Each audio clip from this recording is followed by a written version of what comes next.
Hello guys, welcome back to Genius Guy Channel. Genius Guy Channel နဲ့ကြိုဆိုလိုက်ပါတယ်ဒီဗီဒီယိုမှာတော့ကျွန်တော်အဆွေးချင်းအလွမ်းချင်းအချစ်ချင်းတွေကိုရင်းနေကနေလိုက်လေတီဆိုတက်တဲ့ legend တယောက်ဖြစ်တဲ့ဂျီလက်ရဲ့ချင်းကောင်းတဲ့ပုံကိုကျွန်တော် reaction recap လုပ်ပြီးတော့မှဖြစ်ပါတယ်ဒီချင်းကထွက်တာ9လလောက်ရှိပြီပေါ့နော်ဒါပေမဲ့စထွက်တဲ့အချိန်ကနေစပြီးတော့အခုထိနားထောင်လိုက်တဲ့အချိန်တိုင်းမှာဘယ်တော့မှမယိုးသွားတဲ့တချင်းတွေပို့ဖြစ်ပါတယ်ဒီချင်းရဲ့နာမည်ကတော့away ဖြစ်ပါတယ်ကျင်းနေတဲ့လူတွေကတချို့ကနားထောင်ပြီးသားဖြစ်မယ်ဒါပေမဲ့ဂျီလက်ရဲ့ပရိသတ်တွေဆိုလို့ရှိရင်အခုကျွန်တော်နဲ့အတူတူနားထောင်မယ်လို့ကျွန်တော်ထင်ပါတယ်ဆိုတော့ away တချင်းအတူတူနားထောင်လိုက်ကြအောင်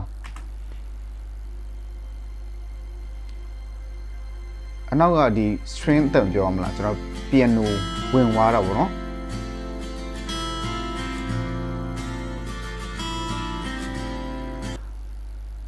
ဆိုတော့ဆဆဝင်ခြင်းမှာပဲ keyboard ကျွန်တော်တို့ဆဆဝင်ခြင်းအနောက်မှာကျွန်တော်တို့ string အတန်လို့ခေါ်တာ keyboard အတန်လေးဆဆချင်းဝင်နေဆိုတာ तू ကနားထဲကိုဖြည်းဖြည်းလေးတိုးဝင်သွားတဲ့ပုံစံမျိုး तू ဝင်လာတာပေါ့နော်တချင်းရဲ့ဒီ away ဆိုတဲ့ခေါင်းစဉ်ရဲ့ပုံစံနဲ့ကိုက်အောင်သူကဟိုအဝေးကနေလာပြီးတော့ကျွန်တော်နားထဲဝင်လာတဲ့ပုံစံမျိုးသူစဝင်လာတယ်လို့ကျွန်တော်ထင်တယ်နောက်တစ်ခုကကျွန်တော်ဒီထဲမှာရှိတဲ့ guitar rhythm ဆလာပဲကလေးကကျွန်တော်တို့တီးသွားတဲ့ဒီအလုံးသေးလေးတင်းအဲ့ဒီအတန်လေးတွေကလွင့်သွားတဲ့ပုံစံမျိုးလေးဖြစ်တယ်လို့ကျွန်တော်ထင်တာပေါ့နော်ဒါကျွန်တော်တယောက်တည်းခံစားချက်ကိုပြောတာပါ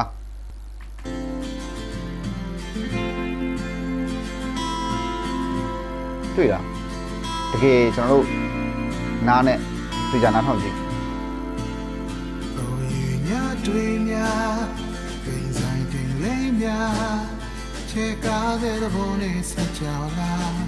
မိမိထားတဲ့ဝရဏအားလုံးနဲ့ငါသင်ကွာနေတဲ့ခဏဆိုတော့တချင်းကသူဖြစ်တည်နေတဲ့နေရာလေးကိုရေးထားတဲ့ပုံစံမျိုးဥပမာဒီအချိန်မှာကျွန်တော်ညပိုင်းမှာသူကဝရန်တာဘေးမှာလည်းဖြစ်ချင်ဖြစ်မယ်ဒါမှမဟုတ်ဘူးဆိုလို့ရှိရင်တနေရာမှာဖြစ်ချင်ဖြစ်မယ်အဲ့ဒီအချိန်မှာ तू ကတိမ်လိပ်တွေကို तू မြင်သွားပြီးတော့တယောက်တည်းရှိနေတဲ့ညမျိုးပေါ့နော်အဲ့မျိုးဖြစ်နေတဲ့အချိန်ကို तू ကပေါ့အောင်ရေးထားတာတကယ်မိုက်တယ်မမေချာမီလာရာရှိရဲမယိုလေးစံတကာပတိစိနဲ့လေလုံးနဲ့ဆောကျွန်တော်တို့ခါလေးကျရင်ဘာကိုတွေးလို့တွေးမိမှမသိဘူးကျွန်တော်အတိတ်ပဲတွေးမိတာလားဒါမှမဟုတ်ဘူးဆိုလို့ရှိရင်လည်းဖြစ်တည်မှုတွေကိုပဲကျွန်တော်တွေးမိတာလားအဲ့ဒီမျိုးအခိုက်အတန့်လေးတွေရှိမှာပေါ့နော်ဆိုတော့အဲ့ဒီအချိန်မှာကိုတော်မသိလိုက်ပဲနဲ့ဒီမျက်ရည်တွေကျနေတဲ့အခိုက်အတန့်လေးတွေခင်ဗျားတို့ဒီမှာရှိလာတော့မသိဘူးကျွန်တော်ဆိုလို့ရှိရင်အဲ့လိုမျိုးဖြစ်ဘူးတဲ့ခါလေးတွေရှိတာပေါ့နော်ဥပမာဆိုသူ့ချင်းကိုအခုနားထောင်လိုက်ရင်ပဲဖြစ်ကျွန်တော်အဲ့လိုမျိုးခံစားရတဲ့မှုတွေရှိတယ်ကွာအာကာပြေဝဲဘာတန်တော့ဒီထွက်ချင်တာမမပါပဲရှိစချင်တာဒီဘဝကြောင့်မေးတဲ့နေရာအိုးဝဲလာဒီရောက်တဲ့လူမြောက်ချင်တာလေဟောတဲ့လင်းပြောင်းချင်တာအတိတ်ကြောင့်မရှိတဲ့နေရာအိုးဝဲဒီတစ်ချက်ကနည်းနည်းတော့အတားဆိုင်မယ်လို့တော့ကျွန်တော်ထင်တယ်ဒီ chorus ကပေါ့နော်ဘာလို့ဆိုတော့သူတယောက်တည်းပဲလွတ်မြောက်ချင်တယ်သူတယောက်တည်းပဲယုံထွက်ချင်တယ်တယောက်တည်းပဲသူပျောက်ကွယ်သွားချင်တယ်တိန်ဒီလိုမျိုးပေါ့နော်ခါလေးကျရင်ကျွန်တော်တို့ထုံပေပေကြီးဖြစ်နေတဲ့ခံစားချက်တွေရှိကောင်းရှိမယ်ငါတို့ဖြစ်တည်နေရတာဘာကြောင့်ဖြစ်တည်နေရတာလဲဘဝထဲကိုကျွန်တော်ရောက်ရှိလာပြီဆိုလို့ရှိရင်ကျွန်တော်မနက်မိုးလင်းထားမယ်ပြီးရင်ကျွန်တော်တို့အလုပ်သွားမယ်ပြီးညနေပိုင်းပြန်လာမယ်ပြီးအိမ်မယ်ဒီလိုပဲလေပတ်ချလေနေတဲ့ကျွန်တော်တို့ lifestyle တွေရှိနေတဲ့လူတွေရှိမယ်အဲ့ဒီ lifestyle တွေအတွက်ဆိုလို့ရှိရင်ဒီတချင်းကလေတကယ်ကျွန်တော်ဒါကိုယ်တိုင်လည်းအဲ့လိုမျိုး lifestyle ရှိတယ်ဆိုတော့တကယ်ကျွန်တော်နဲ့ထပ်တူကြတယ်လို့ကျွန်တော်ထင်တယ်သူစာသားတိုင်းကကျွန်တော်ပြောတာမျက်လုံးထဲမှာပေါ်နိုင်တယ် storytelling လိုမျိုးလုပ်တာပေါ့နော်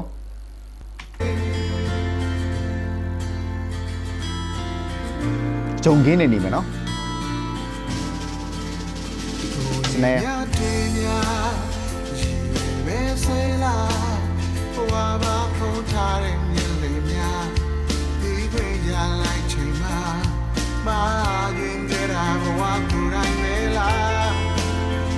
မရှိရဲ့နေကုန်များလေလုံးနဲ့အာယုံနဲ့မူနဲ့ကာတတိ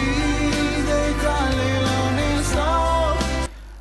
ကျွန်တော်ခုနကတော့ပြောသွားတဲ့ဟာလိုမျိုး I am a living sometimes ပေါ့နော်ဒါကျွန်တော်ဒီ Chester ကျွန်တော် Elizabeth ချင်နေရလို့ I become so numb ပေါ့နော်ဒါကျွန်တော်ထုံပီဖြစ်နေတဲ့အချိန်မျိုးမှာဆိုလို့ရှိရင်ပေါ့နော်ဖြစ်မရှိတဲ့မေကွန်းလေးကိုကျွန်တော်မေးနေမိတဲ့အခိုက်အတန့်လေးတွေရှိတယ်အထူးသဖြင့်အဲ့ဒီအချိန်တွေကတယောက်တည်းရှိနေတဲ့အချိန်တွေပိုဖြစ်တာများတာပေါ့နော်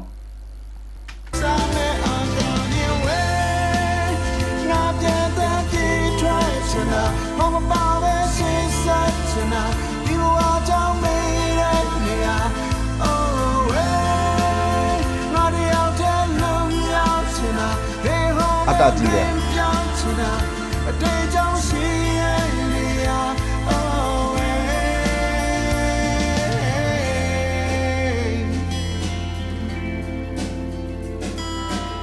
ဂျီလဲရဲ့ချင်းဆိုတော့ကျွန်တော်တို့သိတဲ့အတိုင်းပဲ music arrangement တွေကတော့ကျွန်တော်တို့ပြောကြမလို့ဆဆလာချင်းကလေးကိုကျွန်တော်တို့ second verse ပြန်ဝင်တဲ့အချိန်ထိတိုင်အောင် arrangement တွေကပြင်းစရာလောကမကောင်းနေဘူးတချို့တချင်းတွေကကျွန်တော်တို့ဤတဲ့တချင်းတွေရှိကောင်းရှိမယ်ဒါပေမဲ့ဒီတချင်းက slow ကူသွားတယ်ဆိုပြီးမဲ့ကျွန်တော်တို့မအီနေဘူးပေါ့နော်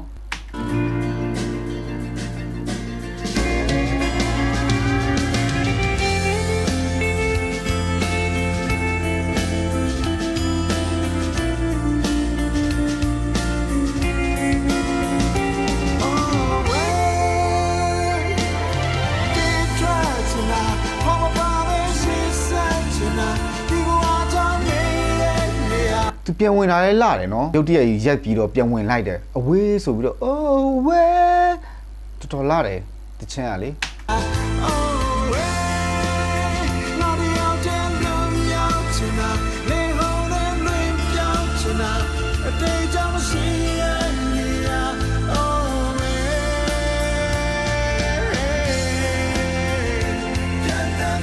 ကြည်လက်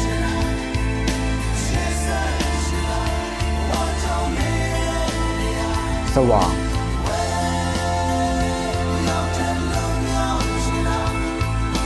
ရှိနိုဘာမြင်းစောမြင်းစရာမတ်စတာ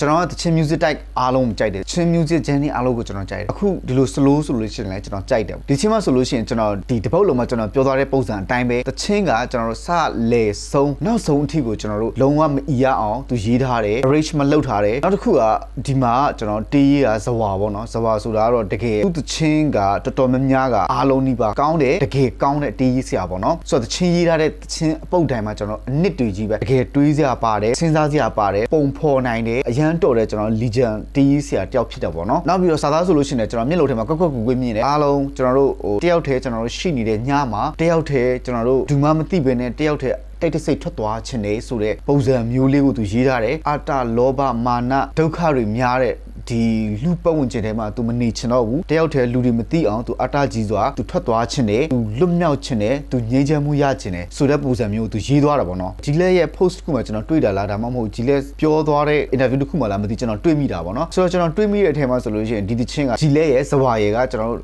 နှစ်ယောက်တည်းရှိတဲ့ညတညမှာဒီတချင်းကိုဇဝါကဂျီလက်ကိုတီးပြတဲ့အချိန်မှာဂျီလက်ကတအားကြိုက်သွားပြီးတော့ဒီတချင်းကိုကျွန်တော်တို့ယူလိုက်တယ်ပေါ့နော်ယူပြီးတော့ကျွန်တော်တို့အခုဒီ produce လုပ်ရတယ်ပေါ့နော်တချင်းကအရန်ကောင်းတယ်နောက်ပြီးတော့ကျွန်တော်ခုနပြောသလိုပဲပထမဆုံးစလာချင်းမှာဆိုလို့ရှိရင် music ကကျွန်တော်တို့ slow away ကနေလာတဲ့ပုံစံမျိုးကိုသူ create လုပ်ထားတယ်ဒါမျက်စိထဲမှာကျွန်တော်တို့မြင်နိုင်တယ်နားထဲမှာကြားနိုင်တယ်အသံမျိုးနဲ့သူလုပ်ထားတယ်ဒုတိယ verse မှာဆိုလို့ရှိရင် snare ဝင်လာတယ် snare ဝင်လာပြီးတော့တချင်းကိုနည်းနည်း sporting ပေးတယ်ပေါ့နော်တချင်းနည်းနည်းကြွအောင်လုပ်သွားပေးတယ်နောက်ဆုံးမှာဆိုလို့ရှိရင်ဆိုလိုကလည်းဒီ lead ကကျွန်တော်တို့ဒီ clean voice မျိုးလောက်ထားတာမဟုတ်ပဲねအလုံးတွေကကျွန်တော်တို့ဒီ effect ကိုလည်းကျွန်တော်သိချာတော့မသိဘူးဒါပေမဲ့သိချာတာတစ်ခုကတော့ကျွန်တော်တို့မျောလွင့်နေတဲ့အလုံးမျိုးကိုတီးထားတယ်လို့ကျွန်တော်ထင်တယ်အဲ့လိုမျိုးကျွန်တော်ခံစားရတာပေါ့နော်ပြီးတော့ကျွန်တော်တို့ chorus ပြန်ဝင်တဲ့အထဲမှာဆိုလို့ရှိရင်လည်းရုတ်တရက်ကြီးကောက်ဝင်ချလိုက်တယ်ကောက်ဝင်ချလိုက်ပြီးတော့နောက်ဆုံးမှဆိုလို့ရှိရင်လည်းသူအဝေးထွက်သွားခြင်းတယ်ဆိုတဲ့ဟာမျိုးနောက်ဆုံးအထိကိုသူဆိုသွားတာပေါ့နော်ဆိုတော့ချင်းတစ်ပုတ်လောကကျွန်တော်တို့တေချာနားထောင်ကြည့်ရင်အကြိမ်ကြိမ်နားထောင်ကြည့်ရင်ဘယ်နှခေါက်ပဲနားထောင်ကြည့်ကျွန်တော်တို့လုံးဝမယိုးတဲ့တချင်းနားထောင်မိတိုင်းမှာခံစားနေရမယ်တချင်းမျိုးပေါ့နော်နောက်ထပ်ဗီဒီယို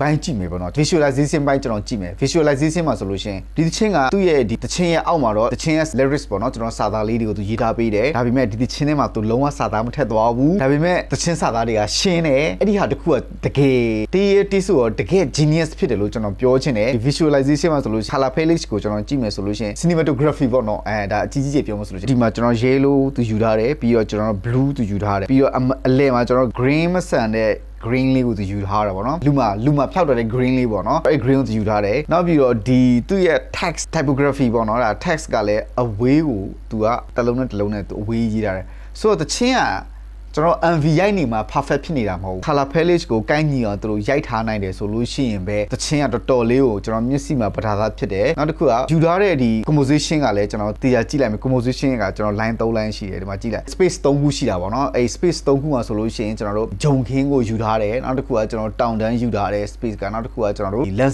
landscape ဆက်ဆံလေးရိုက်ထားတာပေါ့နော်ကျွန်တော်တို့ဒီကောင်းကင်ကိုယူထားတယ်ကောင်းကင်မှာတော့မှသူကခုနကသူဆူထားတဲ့စာသားရဲ့အထဲမှာပါတယ်တိမ်ဆိုင်တိမ်လိပ်တီကိုပါသူထည့်ထားတာပေါ့နော် visualization မှာ continuous motion တစ်ခုပဲရှိရဲအဲ့ဒါကတော့ဒါ G-Lab ဖြစ်မှထင်တယ်သူကအစကနေအဆုံးထိဒီ landscape တစ်ခုလုံးမောင်းသွားတဲ့အထိကိုသူကအဝေးကိုထွက်သွားတယ်အဲ့ဒီပုံစံလေးကိုသူကချင်းနဲ့ကိုက်ညီအောင်သူရိုက်ထားတယ်ဒီချင်းကတကယ်အနှစ်သာရပြည့်ဝတဲ့ချင်းတစ်ပုတ်လို့ကျွန်တော်ခံစားရတယ်ကျွန်တော် reaction recap ကိုကြည့်ပြီးတဲ့အတွက်အားလုံးကျေးဇူးတင်ပါတယ်ဆက်လက်ပြီးတော့ဒီလိုမျိုးအနှစ်သာရပြည့်ဝတဲ့ချင်းလေးကိုကြည့်ချင်တယ်ဆိုလို့ရှိရင် Genius Guy Channel ကို like and subscribe လုပ်ပြီးတော့ rebel လုပ်ထားပြီးပါထပ်ပြီးတော့ကျွန်တော် reaction recap လုပ်စေချင်တဲ့ video တွေရှိတယ်ဆိုလို့ရှိရင်ဒီ video ရဲ့ comment ထဲမှာတချင်းလင်းဖြစ်တချင်းနဲ့မဖြစ်ရေးသွားပေးပါကျွန်တော် video အစားနေအဆုံးထိကြည့်ပြီးတဲ့အတွက်အားလုံးကျေးဇူးတင်ပါတယ် bye bye